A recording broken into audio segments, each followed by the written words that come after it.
बर्तमान बड़ खबर जहाँकि पानीपाग को नहीं पुणी आसुची नुआ अपडेट। भयंकर रूप नौची महाबात्या नानमाडोल। पवन बेग घंटा प्रति 250 किलोमीटर ट्रपी पारे। एपटे बंगोपसागर सृष्टि है लघुचाप। आसंता 24 घंटा भितर आहरी अधिक घनीभूत हेब।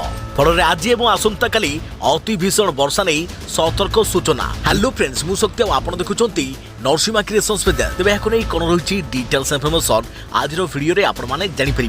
तेज आपने जानापी वीडियो को शेष पर्यटन देखु। ता पूर्व वीडियो गोटे लाइक करने सहित जदि पार्टी अलग सांग साथी मान वीडियो को शेयर करनी। जदि फ्रेंड्स आपने आम ये चैनल नुआ ही वीडियो देखुं पूर्व केबी आम ये चैनल को सब्सक्राइब कराती तेज निहाती चैनल को सब्सक्राइब करने सहित पाखे आसुआ बेल आइकन को बजाय रखिता। तेज दक्षिण पश्चिम जापान रे शक्तिशाली झड़ नानमाडोल भयंकर रूप धारण करिछे। कागोशिमा सहर में बात्यार आखि रही जो सेठारे व्यापक क्षयक्षति होगा नहीं जापान पानीपाग एजेंसी जेएमए आकलन करिछे। तीव्र गति रे पवन भीषण वर्षा एवं एथिजनित हेबाकुथिबा भूस्खलन धनजीवन सुरक्षित रखा पदक्षेप निया जाइछे। प्रभावित हेबाकुथिबा प्राय 70 लाख लोकों को स्थानांतर कर जाउछे। झड़ बेले घंटा प्रति बेग सर्वाधिक 234 रु 250 किलोमीटर पवन रही पारे।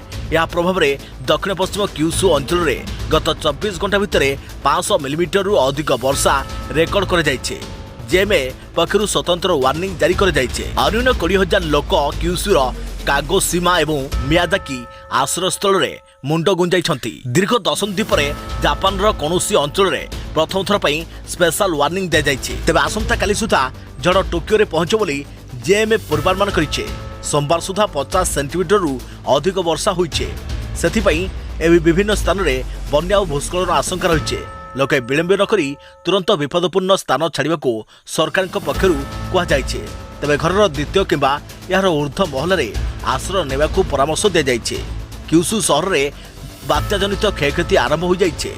विद्युत भित्तिभूमि नष्ट होगा सह रविवार राति सुधा प्राय 2,16,450 घरे बिजुली संजोग विच्छिन्न होइछे। शताधिक घरोई विमान उड़ान बातिल कर जाइछे।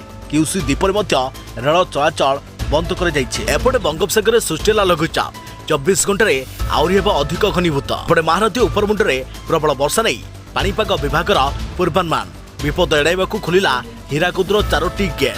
तेज आसंता 23 तारिख पर्यंत राज्य में जारी रहिबो भीषण वर्षा।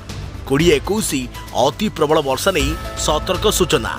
हाई अलर्ट जारी कला पानीपाग विभाग। तेज यही पाग आसंता 23 तारिख पर्यंत जारी रहिबो बोली पानीपाग विभाग तरफ सतर्क सूचना जारी कर जाइछे। 20 पुरी, खोर्धा, कटक, नयगढ़, जगतसिंहपुर, बौद्ध, कलाहांडी, कंधमाल, नवरंगपुर, कोरापुट रे अति भीषण वर्षा हेबाकु थिबा बेले 21 रे संबलपुर, सोनपुर, बौद्ध, बलांगीर, अनुगुल, देवगढ़, बरगढ़, सुंदरगढ़, झारसुगुड़ा रे अति भीषण वर्षा हेब। तेज एथरा बर्तमान बड़ खबर पानीपाग को नहीं आगको नुआ अपडेट पाई आम चैनल सहित जोड़ी रुहतु। तो फ्रेंड्स पुणी देखा आउ एक नुआ भिडियो से पर्यंत मु रही जय जगन्नाथ।